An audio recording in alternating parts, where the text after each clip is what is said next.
शहर के बाहरी हिस्से में एक पुराना सा मकान था जिसके आसपास घने पेड़ और वीराना बस सुरक्षित रहता था। मकान की इमारत थकी हारी लेकिन दिखने में अजीब सी शांत छबीली खड़ी थी। यह वही घर था जहां विवेक अपने बड़े परिवार के साथ बचपन बिताकर पढ़ाई के बाद कुछ साल पहले अकेला ही वापस आ गया था। उसके माता पिता का निधन एक दर्दनाक सड़क दुर्घटना में हो चुका था और बड़े भाई बहन भी विदेशों में बसे थे। घर के पुराने हिस्से को वैसे तो बंद करके रखा गया था, पर कुछ दिनों से विवेक को अजीब सी आवाजें सुनाई देने लगी थीं। आधी रात के आसपास खटखट की आवाजें, दरवाजे के धीमे से चरमराने की आवाजें और कभी-कभी किसी के धीमे-धीमे कदम की टकराहट, जैसे कोई घर के अंदर उतर रहा हो। विवेक पहले तो इसे कमरे की पुरानी लकड़ी का काम समझता, लेकिन जैसे-जैसे रातें दीप सी गहरा होती जाती, आवाजें और भी स्पष्ट होती जाती। एक रात उसे लगा किसी ने उसका नाम धीरे से पुकारा है। उसने दरवाजा खोलकर घर के हॉल में देखा, वहां कोई नहीं था। उसकी दिल की धड़कनें तेज थीं, पर विवेक ने डरकर पलटा नहीं। उसने खुद से कहा, शायद यह मेरी कल्पना ही होगी। लेकिन यही सिर्फ शुरुआत थी। एक रविवार की सुबह जब हवा ठंडी और मंद प्रकाश हवेली के बड़े बड़े खिड़कियों में कांप रही थी, तो विवेक ने घर की पुरानी अलमारी के ऊपर रखे धूल भरे बक्से हटाने की ठानी। वह वर्षों से इन्हें हटाना चाहता था, पर किसी काम के बहाने से टालता आ रहा था। धीरे धीरे उसने बक्सों को हटाया और एक पुराने तख्ते के नीचे एक भूरा पीला सा लिफाफा ढूंढ निकाला। लिफाफे पर उसका नाम साफ लिखा था, विवेक शुक्ला। नीचे तारीख थी 15 दिसंबर 2026। आज की तारीख थी 10 नवंबर 2025। विवेक की सांस अटक गई। वह पीछे उठकर खड़ा हो गया। उसके दिमाग में सवालों का तूफान उठा। यह पत्र कैसे यहां आया? और यह तारीख तो आने वाले महीने की है।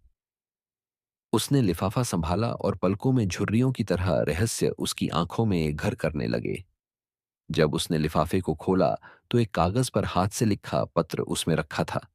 अक्षर साफ, मगर कुछ विचित्र तरीके से लिखे थे। पत्र में क्या लिखा था? विवेक, यदि तुम यह पत्र पढ़ रहे हो तो समझो कि समय कमजोर पड़ चुका है। तुम्हें 15 दिसंबर 2026 तक यहां से भागना है। यह घर तुम्हारे लिए सुरक्षित नहीं है। जो घटनाएं यहां घटेंगी वे केवल शुरुआत हैं। जो दस्तखत करते हैं वे तुम नहीं। पर तुम्हारा नाम वहां क्यों है? तुम जानोगे जब समय आएगा। 15 दिसंबर से पहले यह घर मत छोड़ना, वह तुम्हें बुला रहा है। एक मित्र। विवेक के दिल की धड़कनें अनियंत्रित हो चली थीं। उसकी गर्दन की नसें उभर आईं, आंखों से पसीना बह रहा था। उसने अपने हाथों को कांपता हुआ देखा। यह पत्र कहां से आया? और यह घड़ी कब शुरू हुई? कुछ दिनों तक विवेक सोच में डूबा रहा। पत्र उसके साथ रहस्य की भांति घूम रहा था। हर रात जब वह बिस्तर पर लेटता, उसे लगता कि किसी की नजरें उसके ऊपर टिकी हैं। एक रात करीब 12 बजकर 15 मिनट उसे महसूस हुआ जैसे कोई धीरे से व्हिस्पर कर रहा है, बिल्कुल कान के पास। विवेक, उसने समझा, शायद वह फिर कल्पना कर रहा है। लेकिन आवाज इतनी वास्तविक थी कि उसकी रात की नींद हराम हो गई। वह सुबक सुबक करके बैठ गया।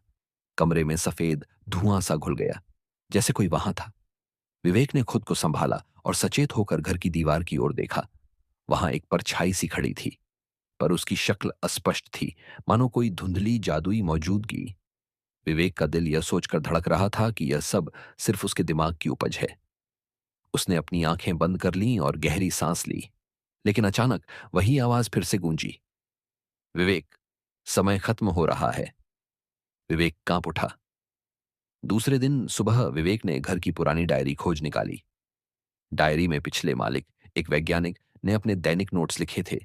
वैज्ञानिक का नाम आर्यन भाटिया था, जो 2024 में रहस्यमयी परिस्थितियों में गायब हो गया था। डायरी के पन्नों पर कुछ भयोंक बातें थीं। समय के दरवाजे को पहचानो, यह सिर्फ गुजरता नहीं, बदलता है। जो समय को छू लेता है उसकी आत्मा वहीं बंध जाती है। हर पन्ना और हर शब्द जैसे धीरे धीरे विवेक के दिमाग में समा रहा था। वह समझ चुका था कि इस घर में कुछ स्थिति से परे हो रहा है। जैसे जैसे तारीख करीब आती चली गई, घर की परिस्थितियां और भी भयभीत हो गईं। रात को दरवाजों के बंद होने की आवाजें होती, दराजें बिना स्पर्श के खुल जाती, दीवारों से अजीब सी आवाजें आती, मानो कोई धीमी धीमी चीख रहा थी। विवेक ने अपने भाई बहन को संदेश भेजा, पर जवाब नहीं आया। फोन की बैटरी कुछ ही मिनटों में खत्म हो जाती और संचार टूट जाता। अब वह जान चुका था कि यह सामान्य नहीं, यह कुछ गहराई में चला गया था। 15 दिसंबर की रात, ठीक 11:55, घर की घंटी बज उठी। विवेक ने सोचा कि शायद कोई दरवाजा खोलकर चला गया होगा, पर उसके कानों में वही आवाज फिर गूंजी। समय आ गया है। उसने धीमी धीमी सी आवाज में खुद को याद किया कि पत्र में लिखा था, वह तुम्हें बुला रहा है। विवेक का पसीना ठंडा हो गया, जैसे किसी ने उसके कंधों पर हाथ रख दिया हो। रात की अंधेरी हवा धीमी धीमी सी चलने लगी। विवेक दहाड़ मारकर सीढ़ियां उतरने लगा। घर का बेसमेंट, जहां अक्सर मृत सन्नाटा होता, वहां की ओर बढ़ना था। बेसमेंट दरवाजा खटखटा रहा था। विवेक ने हाथ कांपते हुए दरवाजा खोला। अंदर घना अंधेरा था और ठंडी हवा का एक तेज झोंका उसके चेहरे पर लगा। बेसमेंट की चटाई पर एक धुंधली सी झीलसी सी परछाई उठी, आकर सीधी हो गई। फिर धुंध ने आकार लिया, मानो एक चेहरा बन गया। विवेक डर के मारे पीछे हट गया। चेहरा उसके सामने स्पष्ट हो गया। यह वही व्यक्ति था जिसका नाम डायरी में लिखा था, आर्यन भाटिया। उसकी आंखों में खालीपन, चेहरे पर थकावट, लेकिन आत्मा की आग जल रही थी। विवेक ने कांपते हुए पूछा, तुम कौन हो? आर्यन की आवाज विस्थापित, धीमी और थरथराती थी। मैं वह हूं जिसने समय को छू लिया, और अब वह तुम्हें बुला रहा है। तुम्हें बचना है। अपनी आत्मा को मजबूत करो, वरना तुम हमेशा के लिए इसी घर में बंध जाओगे।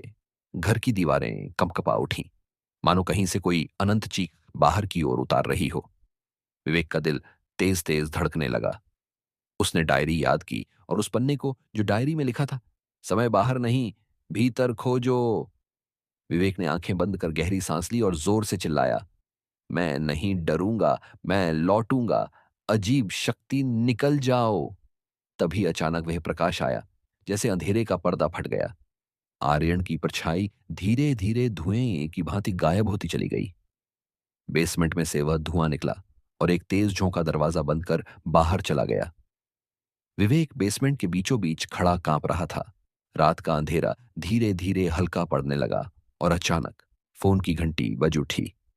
विवेक ने फोन उठाया। स्क्रीन पर सिर्फ एक ही संदेश दिखाई दिया, अब तुम सुरक्षित हो, पर समय हमेशा तुम्हारे कदमों के साथ रहेगा।